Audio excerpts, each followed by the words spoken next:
नमस्कार दोस्तों, हमारी आज की कहानी है मेहनताना।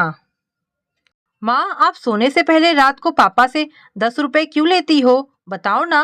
और आपके उस संदूक में ऐसा क्या है जिसे आप हमेशा ताला लगा कर रखती हो और हमें हाथ भी नहीं लगाने देती? राजू और गुड़िया ने पूछा। सारे दिन के काम का मेहनताना लेती हूँ, माँ ने हंसकर जवाब दिया। क्या होगा माँ इनसे? इतने से पैसों से तो आप कुछ भी नहीं कर पाओगे, राजू ने कहा। मुझे तो सब कुछ तेरे पापा लाकर दे देते हैं, जो चाहिए होता है, पर कभी जरूरत पड़ेगी तो ये मेरे जमाए हुए 10 रुपए भी किसी न किसी काम आ ही जाएंगे, माँ बोलते हुए रसोई के काम में लग गई। राजू और गुड़िया यही सोचते कि इतने से पैसों से माँ क्या खरीदेगी।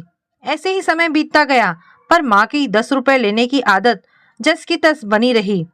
गुड़िया पढ़ लिख कर ससुराल चली गई और राजू भी पढ़ाई पूरी कर अपने पापा के व्यवसाय में हाथ बटाने लगा।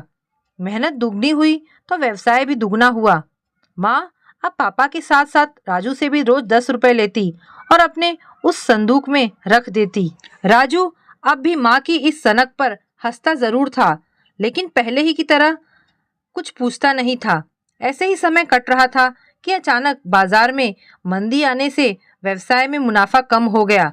फिर भी राजू और उसके पापा ने संभाले रखा किसी तरह। राजू की शादी और परिवार बढ़ने लगा, लेकिन काम था कि दिन पर दिन कम होता जा रहा था। उधर पापा भी सेहत की वजह से अब पहले की तरह समय नहीं दे पाते थे। राजू एक दिन घर पर परेशान बैठा अपने पापा से बात कर रहा था कि जब तक बाजार ठीक नहीं होता, अगर अलग से एक और छोटा सा काम धंधा शुरू किया जाए ताकि घर का खर्चा निकल जाए। पापा ने कहा, सुझाव तो अच्छा है, लेकिन व्यवसाय में घाटे के चलते जमा पूंजी भी लगभग खत्म के बराबर है। ऐसे में हम नया कुछ करने के लिए पूंजी कहाँ से लाएंगे? राजू की माँ अपने कमरे में बैठी गीता पाठ करते करते सब बातें सुन रही थी। रात को खाना खाने के बाद उन्होंने राजू को कमरे में बुलाया और अपने संदूक की चाबी देते हुए बोली, जा संदूक खोलकर उसमें रखे सारे 10 के नोट निकाल ला। राजू ने संदूक में सारे नोट निकाल माँ की तरफ बढ़ा दिए। माँ ने उसे इशारे से सारे नोटों को गिनने के लिए बोला। राजू ने जब गिनना शुरू किया तो उसकी आंखें फटी की फटी रह गई। उस संदूक में कुल मिलाकर 10 लाख से ऊपर नकदी निकली। माँ, आपने इतने सालों में संदूक को किसी को हाथ नहीं लगाने दिया, तो अचानक आज ये सब क्यों माँ? राजू अभी भी आश्चर्य से अपनी माँ को देख रहा था। राजू, इन पैसों से अपना नया काम शुरू कर।